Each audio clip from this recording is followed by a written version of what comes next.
Hey everybody, we are standing here in Brooklyn on 5th Avenue in the beautiful Bay Ridge neighborhood. On this stretch of 5th Avenue, it's sort of like a mini little Middle East. A lot of Arabic writing everywhere, a lot of stores and businesses are from Middle Eastern countries. And the place we're going to right now is the Yemen Cafe. Now Yemen, of course, second largest country in the Arabian Peninsula. It is just south of Saudi Arabia, a country of about maybe 27 million people. It is a country that's had a lot of political strife, a lot of upheaval in the last several years. However, the Yemeni cultural contributions to the world should not be understated.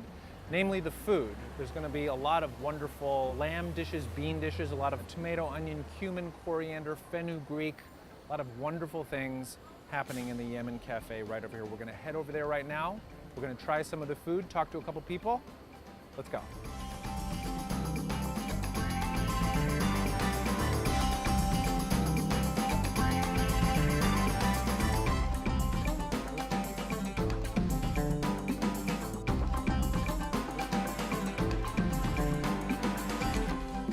Every single one of us, my brothers and sisters, and also my uncle's kids, we were trained from early age how to cook the dishes. Teenagers, they'll tell us, go make you something yourself, you know?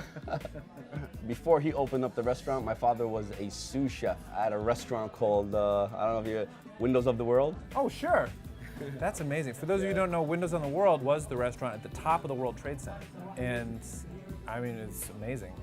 My father was there, and he also worked on Tavern on the Green. Oh, sure, of course. Yeah, very famous. Oh, so your dad's like a pro. Yeah. Oh, okay. He's the man when it comes to the food. Anybody who usually came from Yemen, the first thing they did was come to the restaurant. Oh, really? Yeah, and my father would help them out, get them a job, because there wasn't this big of a community back in the 80s. And is your dad still around? Yeah, my father's still around. Okay. He's a very old man, but he's still around, still working. Is he like 94? 94, that's amazing. Yeah, 94. And he still comes in here and tells you what to do and... He's more like the health inspector. Oh. You know, he'll show up, and when he shows up, everybody's like, oh my God, it's him, you know, so it's fun. Man, thanks for having me here. Thanks for having me. Love being here, and I'm looking forward to trying some of this food. Hi, welcome to Yemen Cafe. My name is Job. Can I take your order? Thank you very much. I think the lamb salta is very good, yes? Yeah. Okay, so let's have an order of that. Can I try the fool? Okay. This fasulia, and then maybe we'll do a dessert. This is the dessert, yeah? Yeah, fatah. It's bread with honey and cream. And we'll try that. Yeah. Excellent. Thank you very much. You're welcome.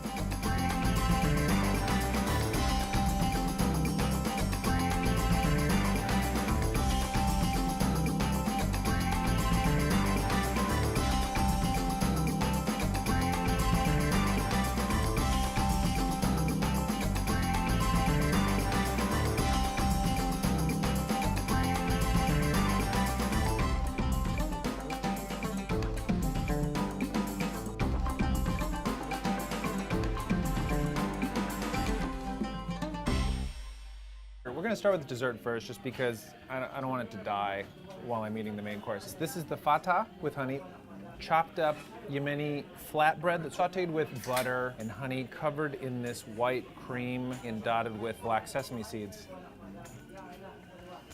This is so good. So you get that nice caramelization. The flatbread has been sort of chopped up and macerated and cooked to the point where it almost resembles a crispy or crunchy rice. And then it's just cooked in butter, which gives it a wonderful, rich, caramelized flavor, drenched in this pool of honey and white cream. This is extremely good. I don't have to say that, and I don't always say that on episodes of Dining on Dime, but this is probably my favorite dessert I've ever had on the show. Fatah, F-A-T-A-H, good as hell. The lesson here is when you eat dessert first, good things happen. Look at this beautiful flatbread. This flatbread is similar to what you would find in an Indian tandoor oven. It's in many Yemeni households. And what we can do with this, we can scoop up a nice bit of this fool, which are the fava beans. and tomato, onion, all sorts of good spices in this still very hot Blackstone bowl. And when this came out, it was positively bubbling over, and it's still very hot. These beans are creamy. And what's nice is that because this bowl is so hot, it's gotten like nice and burned, nice and crunchy, and you can see that. Everybody knows that the edge, like the corner of a brownie pan, is the best part. It's the same principle that's operating here. Just a little bit more caramelized, a little bit crunchier. This is all served, of course, with a hearty portion of hanif lamb, H-A-N-E-E-T-H, lamb that has been stewed and braised. I could probably just like shake this and it would fall off the bone, just like wanting to come off. Good meat should not totally fall off the bone. It should have a little bit of tensile strength, which this does, but that pulled off very easily. It's nice and tender, very fatty. You can see my fingers are just like glistening. Now you know it's been done right. It doesn't have that overwhelming gamey flavor. This is extremely good. If I've had a better piece of lamb in recent memory,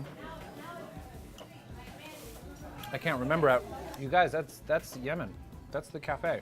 And the flavors are incredibly rich and delicious. I love this food. It was great to talk with Sid and get his honest perspective on what's going on with the Yemeni people in the United States. I don't think it really matters where you fall on the political spectrum to acknowledge the current course of American politics is going to affect people like Sid's family, a lot of the people in this restaurant, in very profound ways and in many cases, very unfair ways. Food is politics. It's all intertwined. And at the end of the day, this is a food show. And so I will say this, Yemeni food is awesome.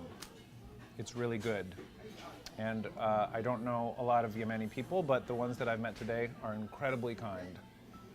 And so that is what I can offer today in this show. And I love the food. I will definitely be coming back and giving them my money. So I really hope you enjoyed this episode of Dining on a Dime from Yemen Cafe. If you'd like to watch more, please click here.